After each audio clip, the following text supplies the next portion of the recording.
More Raymon Das Shrestha, the owner, director of Tabela Nepal. It's been a year and plus भनौँ. Actually हामीले Tabela Nepal start गर्नुभन्दा अगाडिबाट चाहिँ यो horse lifestyle चाहिँ start भएको हैन. मेरो wife चाहिँ she's a horse lover. Wedding ma she said like I want to ride a horse. We had this Kali, this particular horse in our wedding.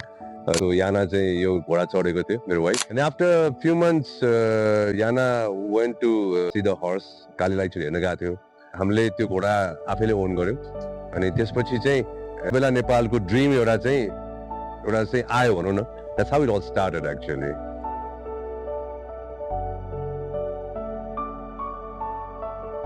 It's very different of course. अब तर I think feeling is same हुन्छ जस्तो लाग्छ मलाई हैन. When I ride a motorbike, that's different feeling होला. त्यो एउटा पार्ट चाहिँ छ. That's a very tough question. That's a very tough question. Of course, motorcycle always been in my blood भनौँ हैन. It's very two different thing. One of the दुईटै horsepower नै हो हैन. But it's a two different thing किन भनिहाले. It's a living thing. You're living with the horses हैन. So that's different feeling actually. You cannot really compare.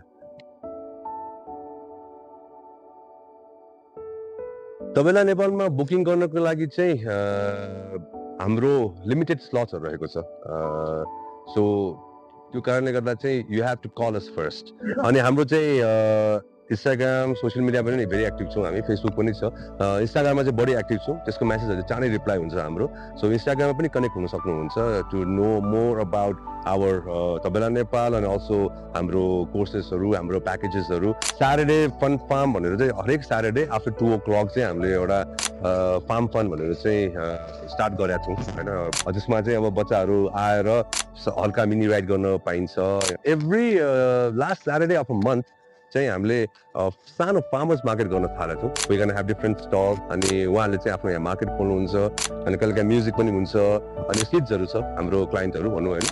अनि उनीहरूले सिकेको स्किलहरु पनि कहिलेकाहीँ देखाउनुहुन्छ उहाँहरूले. सो त्यो कुराहरुलाई चाहिँ हामीले अरूहरुको माझ हुन्छ नि त्यो क्राउडमा चाहिँ हामीले एउटा पेश गर्न खोजेको हो. Not only horses, like all the animals are voiceless. They cannot speak. And you don't know उनीहरूको feeling के हो भनेर. अनि त्यो empathy चाहिँ हुनुपर्छ जस्तो लाग्छ मलाई.